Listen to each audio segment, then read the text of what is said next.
Da da da da.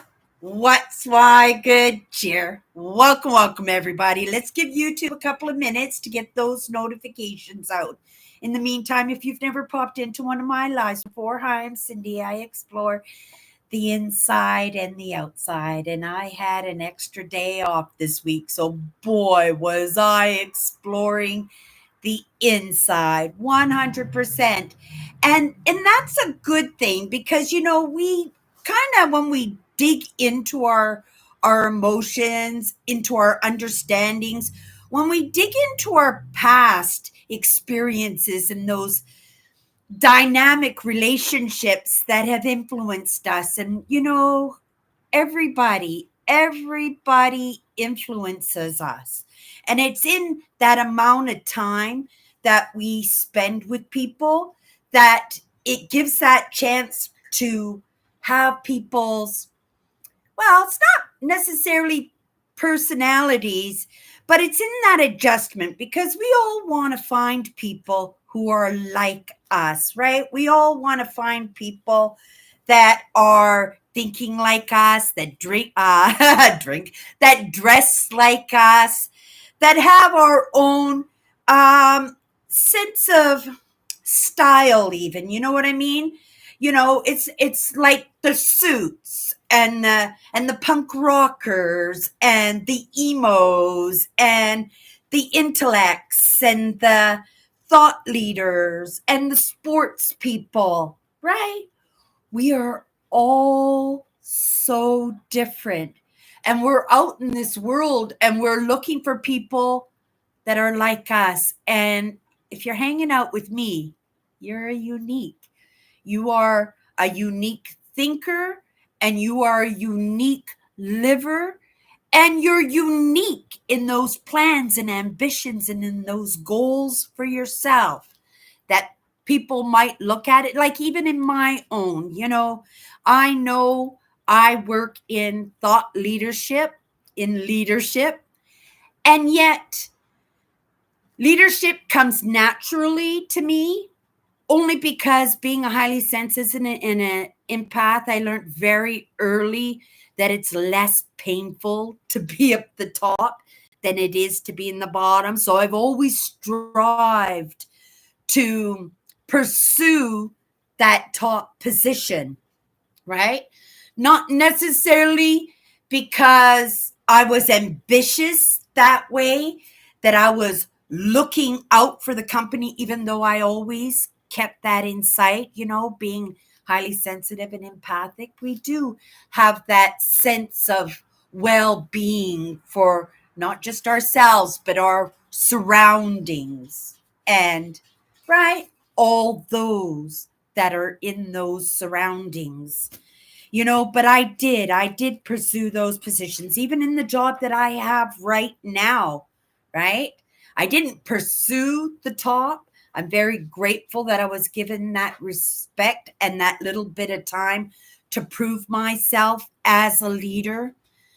But I'm a leader in supporting the leaders, right? In supporting the management, in supporting the company and the corporation, and in that mission statement that is so prominently posted on our walls at work. And I take it to heart because, you know, I could have been in a different place.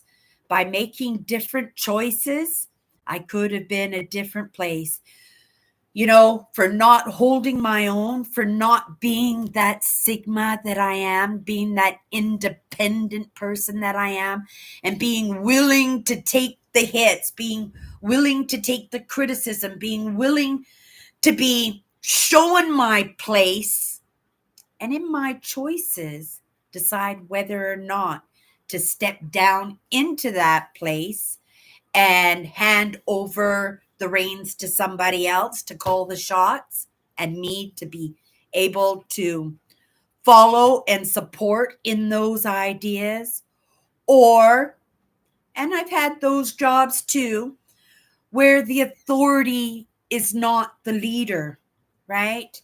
And at that point, we have to make choices for ourselves, and sometimes those choices are difficult, where we just cannot be there because that authority is not making good decisions for the whole. You know what I mean? Not just for me. It's right. It's they're not just wearing clothes for me, but wearing clothes for what we support. And that what we support is this great organization that we all work for, right?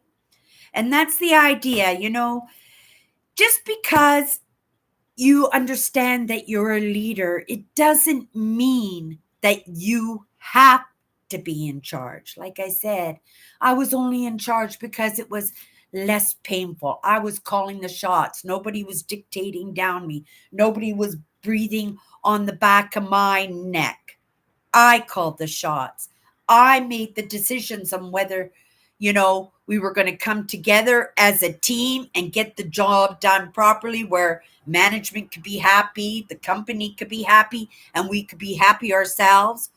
Or I could divvy out and get this job done by dictating to people every single move, not letting anybody have a choice. And I can have those managers and those corporations doing that for me. But then again, it would have to be my choice whether to stay and take it as a lesson, right? Probably, right? If they're in that authority position, they know their job, they know the expectations, right?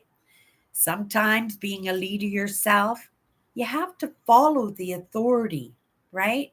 Otherwise, you're just butting heads and butting heads against authority, which becomes insubordination, which is cause for dismissal in a lot of positions, or you keep your mouth shut, right?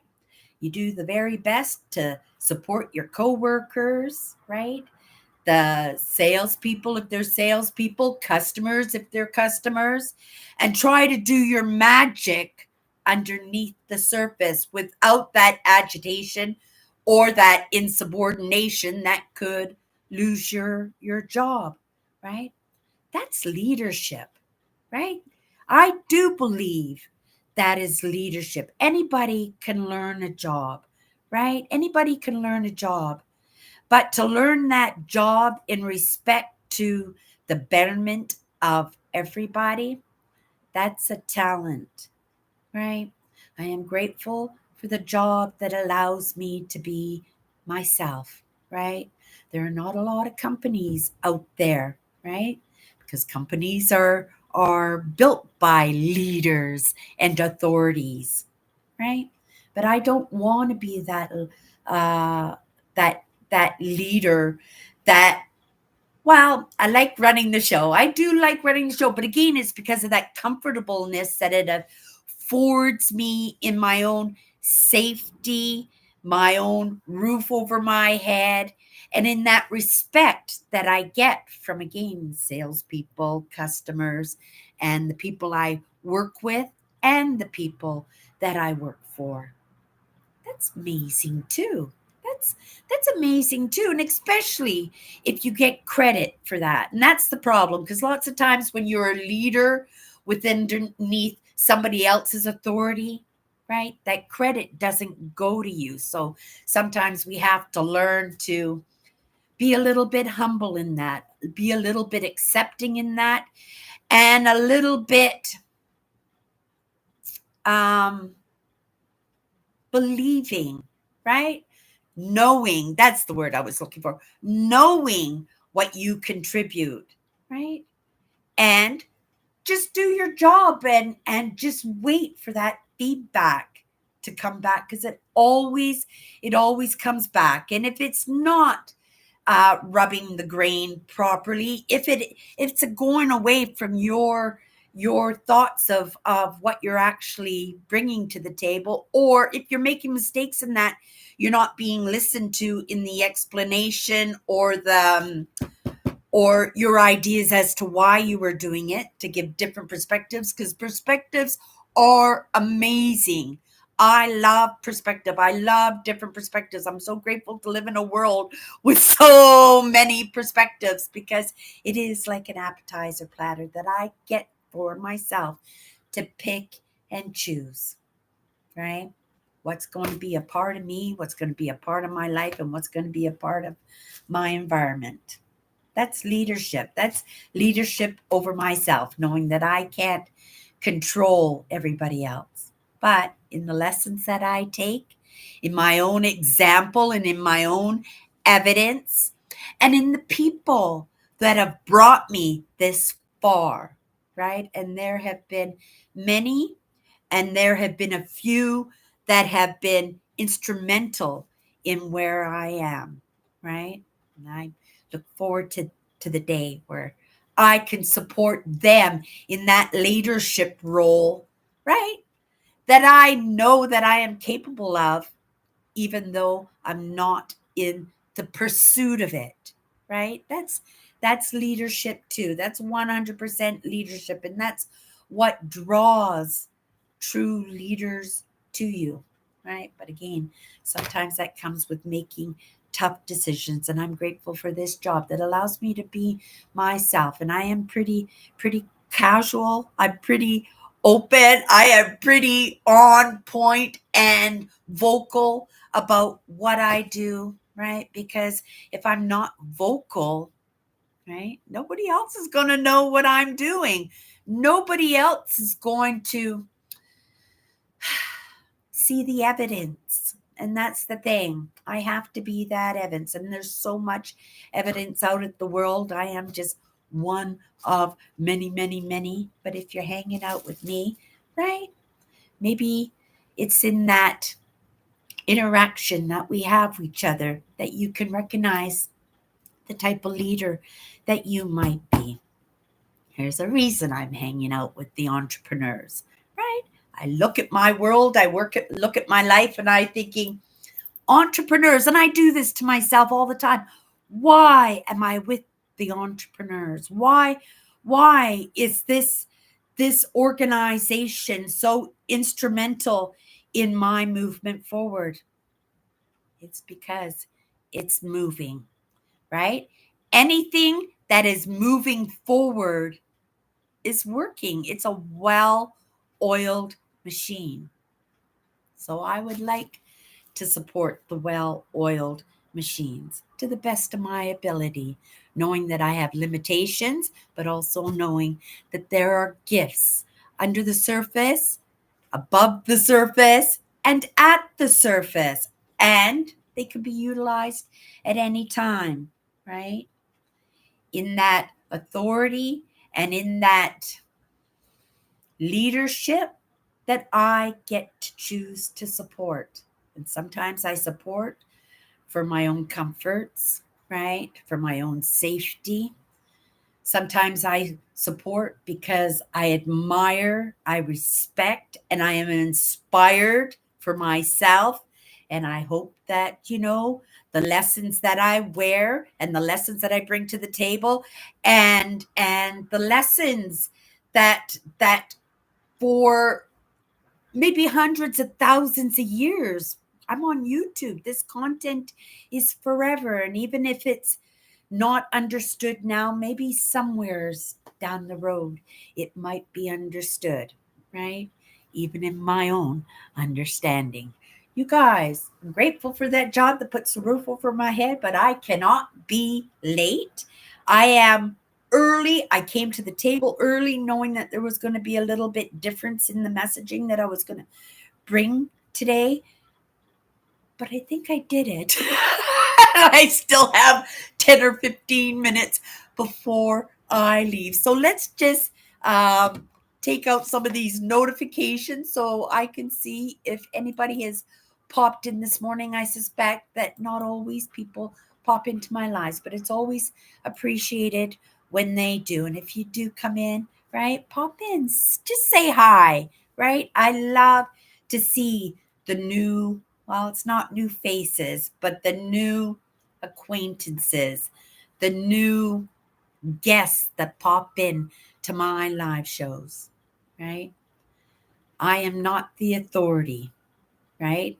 I run with majority. I was programmed, I was raised to run in majority, right? But in that majority, there's lots of stuff, lots of work and lots of experience to be had in that. We're always looking, right, to be on the top of the heap, but it's not always necessary. It isn't always necessary, right? You could be up there, right? It's not like whoever got to the Mount Everest got there by himself. He had those, what do you call those, sharmas? Is that what they call them? Where they the people who lived in the area of the Himalayas that would take them up and guide them up to the top of the mountains, right? There would be home base and radios. Like, we don't do these things totally 100% on our own. We need to be motivated. We need to be inspired. We need to see the evidence, right?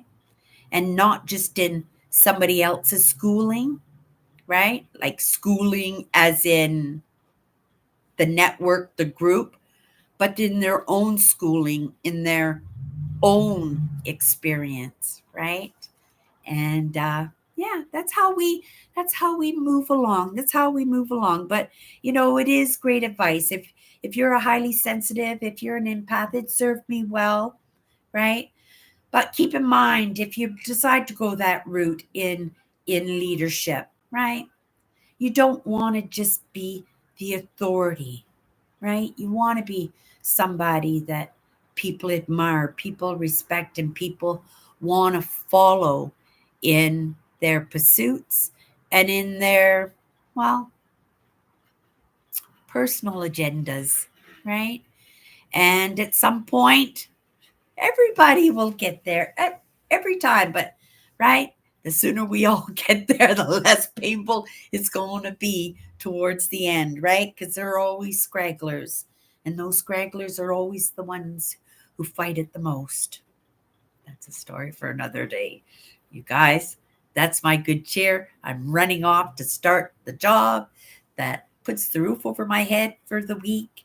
I'm expecting it's going to be challenging, but I am optimistic. It's going to be fun, beneficial, and over and back into that inside, right?